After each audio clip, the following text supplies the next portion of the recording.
Bom, e mais uma vez conosco aqui na Jovem Pan para falar sobre a reforma tributária, o governador de Mato Grosso, Mauro Mendes. Tudo bem, governador? Como sempre, uma alegria receber o senhor aqui. Governador, eu já começo perguntando, na nossa última entrevista, apesar de algumas críticas, que os governos, os estados sempre têm em relação à reforma tributária, o senhor demonstra muito otimismo e a necessidade de aprovação dessa matéria. Essa recepção simbólica do documento no Senado mostra o que nesse momento da República? Bem-vindo mais uma vez. Bom dia, Tiago. Bom dia, Lívia. Bom dia a todos da Jovem Pan. Tiago, essa reforma, sem dúvida alguma, ela tem sido discutida. Todos nós sabemos disso há muitos e muitos anos, décadas no Brasil. E como tantas coisas no Brasil, elas ficam em segundo plano, e nós nos acostumamos a conviver historicamente com alguns problemas e não resolvemos. De repente, o presidente Arthur Lira, a Câmara, resolveu fazer, fez muito rápido até demais, mas nós não podemos criticar quando a maior crítica que repousa sobre o Congresso Nacional é a lentidão, às vezes, para tomar algumas importantes decisões. E no Senado, o que a gente espera agora é um debate um pouco mais profundo.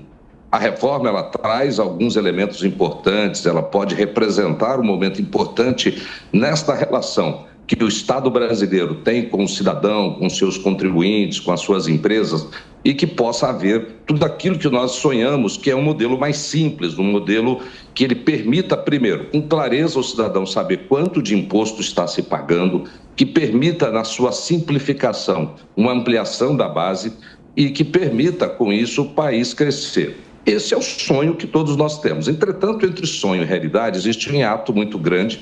Como o texto apareceu, 2 semanas depois, ele foi votado, pouca gente nesse país conseguiu pegar o texto e fazer uma aderência daquilo que está escrito com a realidade, com os números, porque esse tema tributário, Tiago, é um tema complexo. Poucas pessoas entendem o atual modelo e poucas pessoas conseguiram, talvez, decifrar tudo aquilo que está escrito e traduzir isso no mundo real. Então, nós esperamos que no Senado haja, primeiro, um amadurecimento dessa discussão com a sociedade brasileira, que cada cidadão possa saber o impacto disso na sua vida, cada empresa, grande, pequena, média, e que nós, isso é muito importante, não sejamos capturados por alguns grandes interesses que estão tentando controlar essa reforma. Agora, governador, já pudemos conversar sobre isso em outras ocasiões e uma grande preocupação de municípios e de estados, sobretudo, é em relação à possibilidade da perda de autonomia na gestão desses recursos, como a criação do Conselho Federativo. Inclusive, esse deve ser um dos principais temas tratados numa sessão temática com governadores que deve ser marcada, agendada muito brevemente. Que tipo de mudança precisa acontecer em relação ao texto que já foi aprovado na Câmara dos Deputados para garantir que não haja essa perda de autonomia? Olha, Lívia, veja bem, eu sei que essa preocupação ela está presente em muitos governadores, prefeitos, principalmente das grandes capitais, mas eu particularmente tenho uma visão um pouco diferente. Porque, gente, a autonomia de um gestor público não está na hora de arrecadar. Ele está na hora de poder gastar, decidir o dinheiro que entrou, se ele vai aplicar um pouco mais em saúde, um pouco mais em segurança, um pouco mais em educação, fazer uma estrada, um asfalto, mexer numa obra pública aqui e acolá.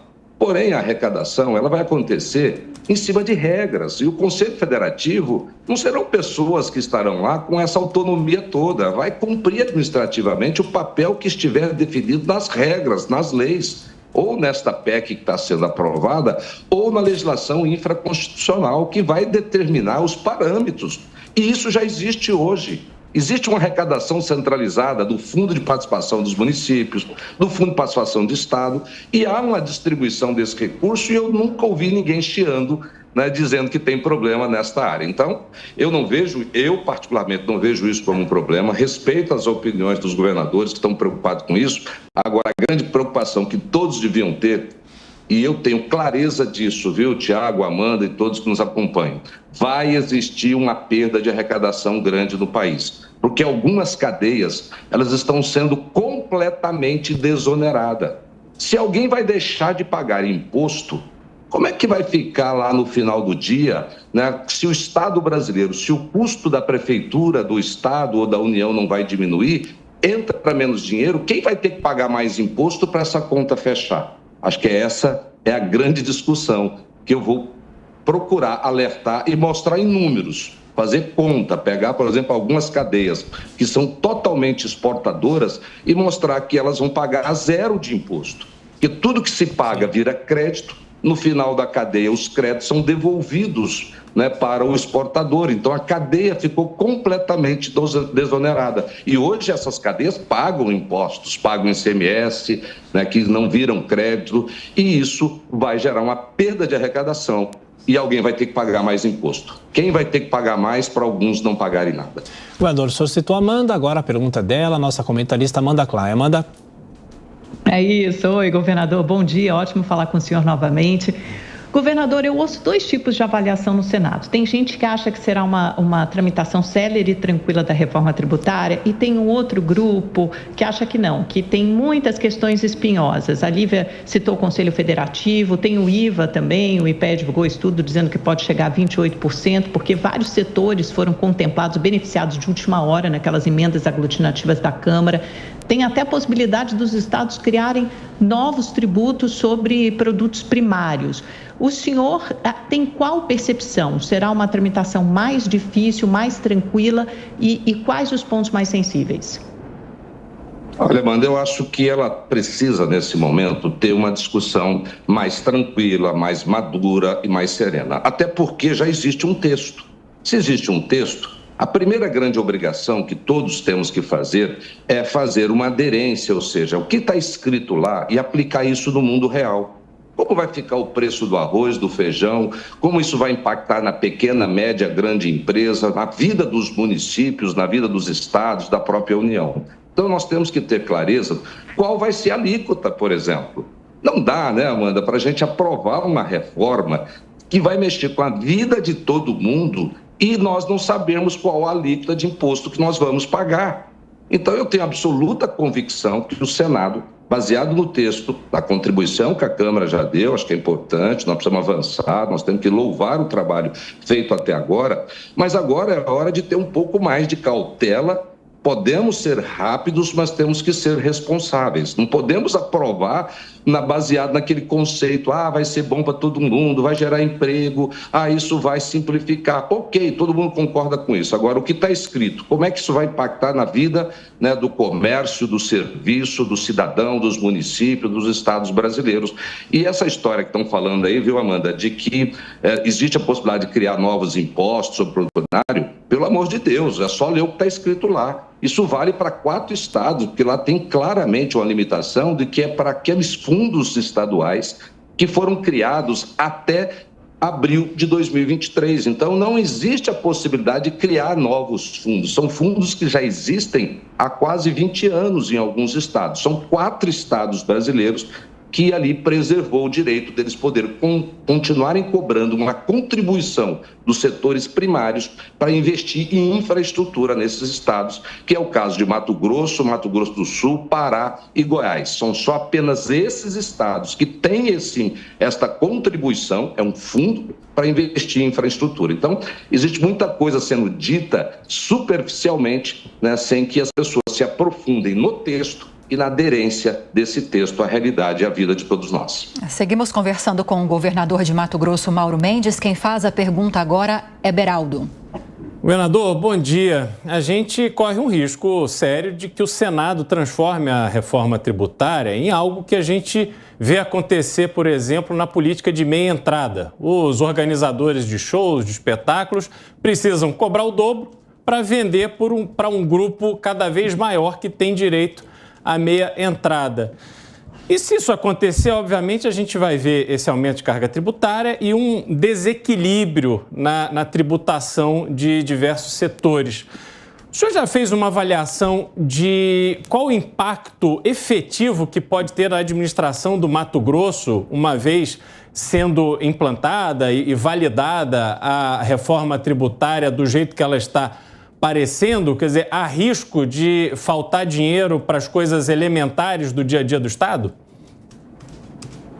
Olha, Geraldo, existe sim. Apesar de existir lá um fundo de compensação, né, um seguro-receita, né, que vai começar a vigorar, mas se na média geral houver uma entrada menor de impostos em todo o país, essa conta não vai fechar. E já esse risco não é do Senado fazer isso, não. Esse risco já é real, porque aquilo que eu acabei de falar anteriormente aqui, toda a cadeia de exportação, vamos falar, por exemplo, do agronegócio brasileiro, que é uma grande atividade, é o maior setor da economia brasileira e que exporta muito.